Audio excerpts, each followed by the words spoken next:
यार देखो, चाहे 4 बंदों से बच के भागना हो, चाहे स्पेक्टेट वाली बंदी को इम्प्रेस करना हो, या फिर चाहे खुद के हाथों को रगड़ पेल घिसना हो, हर जगह ना तुम्हारी पीछे भाग ग्लू वॉल मतलब बैकग्राउंड ग्लू वॉल ही काम आती है। बैकग्राउंड ग्लू वॉल एक ऐसी ग्लू वॉल स्टाइल जो कि सबको एकदम परफेक्ट आनी ही आनी चाहिए, क्योंकि ये कभी भी कहीं भी काम आ जाती है। मतलब कभी अगर फ्री फायर का पेपर हुआ ना तो सबसे पहला क्वेश्चन इसी का होगा, बैकग्राउंड ग्लू वॉल कब काम आती है।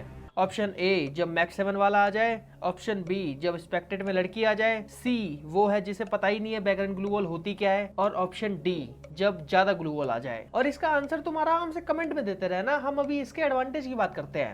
सबसे पहला एडवांटेज ये है कि जब एनिमी अपनी औकात पे आ जाता है ना, मतलब जब मैक्स 7 का स्प्रे भरने पे आ जाता है, तब उससे बचने के लिए बैकग्राउंड ग्लू वॉल ही काम आएगी। दूसरा एडवांटेज ये है कि बैकग्राउंड ग्लू वॉल लगाते हुए हम एनिमी से बच भी रहे होते हैं और बिना मूवमेंट रोके उससे दूर भी जा रहे होते हैं। और काफी बार ना हमारा एनिमी हमारी बैकग्राउंड ग्लू वॉल की भूल भुलैया में कंफ्यूज भी हो जाता है, और साथ में ये तुम्हारा रिएक्शन टाइम भी बढ़ाती है, फिंगर स्पीड भी बढ़ाती है। तो इसके भाई काफी सारे एडवांटेजेस है। अब इसके एडवांटेज तो हो गए, ठीक है, अब देखते हैं कि इसको लगाते कैसे हैं। तो सबसे पहले ना हमें अपनी कुछ सेटिंग्स को सही करना पड़ेगा, जिससे कि ये बैकग्राउंड ग्लू वॉल एकदम बेस्ट प्लेस हो पाए, ठीक है, वरना बीच में ही फंस जाओगे। सबसे पहले तो हमारी सेंसिटिविटी इसमें थोड़ी ज्यादा होनी चाहिए, इस बात को हमेशा याद रखना, क्योंकि हमें बार बार इसमें अपनी स्क्रीन को घुमाना होता है। दूसरा ये कि हमेशा तुम्हारा लेफ्ट फायर बटन ऑन होना चाहिए, क्योंकि राइट हैंड से तो हम अपनी स्क्रीन को घुमाएंगे, ठीक है, तो हमें ग्लू वॉल हमें अपने लेफ्ट फायर बटन से लगानी पड़ेगी। और सबसे इंपॉर्टेंट ये है कि तुम्हारा रन बटन और ग्लू वॉल बटन एक ही स्लॉट के अंदर होना चाहिए, वरना बैकग्राउंड ग्लू वॉल फास्ट नहीं लगा पाओगी कभी भी। तो अपन इसके ट्यूटोरियल की तरफ बढ़ते हैं कि इसको लगाते कैसे हैं, ठीक है। और एक चीज ध्यान रखना कि भाई बैकग्राउंड ग्लू वॉल अगर आज से पहले तुमने कभी भी नहीं लगाई है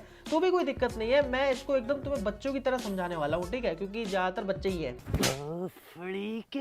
तो बहुत सिंपल ऐसे लगाना, ठीक है, तुम्हें मैं स्टेप बाय स्टेप बताऊंगा और बस एंड तक देखना। तो सबसे पहले तुम्हें कुछ नहीं करना, तुम्हें सबसे पहले भागना है, ठीक है, मतलब जैसे रन करते हो रन बटन पे क्लिक कर दो, भागने लग जाओगे, बहुत आसान है। उसके बाद भागते हुए ना तुम्हें जंप करके अपनी स्क्रीन को घुमाना है कुछ इस तरीके से, ठीक है, लेकिन तुम्हारे कैरेक्टर जो है ना रुकना नहीं चाहिए, और जिस डायरेक्शन में भाग रहे हो वो भी डायरेक्शन चेंज नहीं होनी चाहिए, कुछ इस तरीके से। मतलब तुम्हें अपने कैरेक्टर के पैर जमीन पे टच होने से पहले ना अपनी स्क्रीन को वापस घुमा लेना है, ठीक है। तो इसकी तुम्हें थोड़ी देर प्रैक्टिस कर लेनी है, जैसे मैं करके दिखा रहा हूँ। फिर उसके बाद तुम्हें यही सेम चीज ग्लू वॉल हाथ में पकड़ के करनी है, मतलब भागते हुए जंप करके अपनी स्क्रीन को पीछे घुमाया और कैरेक्टर के पैर जमीन पे टच होने से पहले वापस स्क्रीन आगे कर दी, ताकि मूवमेंट ना रुके और भागते रहे, ठीक है। और यहाँ तक मुझे नहीं लगता कि भाई तुम्हें कोई भी दिक्कत होनी चाहिए, ठीक है, मतलब बहुत सिंपल है, बहुत सिंपल तरीके से बता रहा हूँ, कोई भी कर सकता है। अब तुम्हें इसी चीज को ना एक ग्लू वॉल लगाते हुए करना है, ठीक है, मतलब जंप करते हुए स्क्रीन पीछे करी और वहां पे एक ग्लू वॉल लगाई लेफ्ट फायर बटन से, और वापस स्क्रीन सीधी करके भागते रहे। और अगर इस चीज को तुमने दो चार बार प्रैक्टिस कर लिया तो भाई अब तुम एकदम रेडी हो, एकदम डेंजरस बैकग्राउंड ग्लू वॉल लगाने के लिए। अब बस तुम्हें जंप करके अपनी स्क्रीन को पीछे करना है और एक से ज्यादा ग्लू वॉल लगानी है, ठीक है, मतलब दो तीन ग्लू वॉल बार बार लगानी है और वापस से स्क्रीन आगे घुमा के भागते रहना है। और धीरे धीरे इस चीज को फास्ट करते आना है, फास्ट करते आना है, और ध्यान रखना कि बस तुम्हारी मूवमेंट ना रुके, तुम्हारा कैरेक्टर भागते रहे लगातार। अगर तुम अपनी स्क्रीन को सही टाइम पे आगे लेके जा रहे हो, सही टाइम पे पीछे लेके जा रहे हो, तो तुम्हारा कैरेक्टर नहीं रुकेगा। और इसी चीज को फास्ट प्रैक्टिस करने के बाद तुम्हारी बैकग्राउंड ग्लू वॉल कुछ इस तरीके की लगेगी। और जिसको अभी भी समझ नहीं आया कोई बात नहीं, मैं उसे दोबारा बता देता हूँ।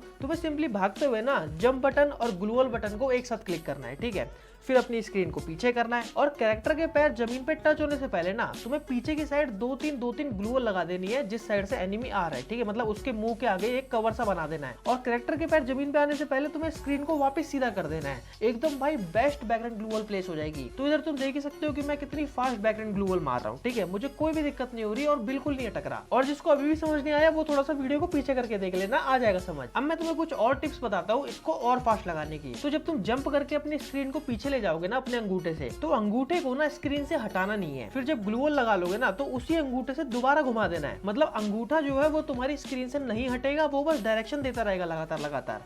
क्योंकि अगर हटा लोगे फिर वापस लाके टैप करोगे फिर लाके स्क्रीन घुमाओगे तो उसमें थोड़ा सा टाइम लग जाएगा। और बैकग्राउंड ग्लू वॉल में टाइमिंग की बहुत अहमियत है। बस तुम अंगूठे को ऐसे साइड करते जाना और ग्लू वॉल लगाते जाना। और तुम क्या करना, कस्टम में ना अपने दोस्त के साथ जाना और हर राउंड के शुरुआत के 30-40 सेकंड ना तुम्हें बस फ्री फायर वालों की ग्लू वॉल खत्म करनी है बैकग्राउंड ग्लू वॉल लगा के। और अगर दोस्त नहीं मान रहा तो तुम 2v2 या 3v3 कस्टम में चले जाना, ठीक है, सबको भिड़ने देना, तुम बस एक साइड प्रैक्टिस करते रहना हर राउंड की शुरुआत में। और अगर ये सीन भी नहीं बैठ रहा सही से तो तुम सिंपली ग्लू वॉल की ट्रेनिंग में आना। और यहाँ पे भाई इसके आगे तो भाई तुम चाहे पूरा दिन बैकग्राउंड ग्लू वॉल लगाते रहो, कोई रोकने टोकने वाला नहीं है। और प्लस जब तुम बैकग्राउंड ग्लू वॉल लगा रहे हो एनिमी से बचने के लिए तो बस बैकग्राउंड ग्लू वॉल ही मत लगाते रह जाना, ठीक है, बीच बीच में थोड़ा सा फायर भी कर देना, जिससे कि एनिमी थोड़ा सा सरप्राइज हो जाएगा कि यार ये तो अभी ग्लू वॉल लगा रहा था, अभी ये फायर भी कर दिया। और अगर तुम एकदम बढ़िया से बैकएंड ग्लू वॉल लगाना सीख जाओ तो भाई यूट्यूब वीडियो या फिर अपनी शॉर्ट्स में मुझे टैग कर सकते हो अपने टाइटल में, बस @whiteprogaming लगा के, या फिर इंस्टा पे मुझे टैग करके स्टोरी लगा सकते हो, ठीक है। वहां से देख लूंगा मैं कितना सीखे तुम। बाकी अगर वीडियो से कुछ सीखे हो या पसंद आई हो तो भाई प्लीज एक लाइक मार जाना, चैनल पर नहीं हो तो सब्सक्राइब कर देना। मिलता हूं तुमसे किसी नेक्स्ट वीडियो के अंदर, तब तक के लिए बाय बाय।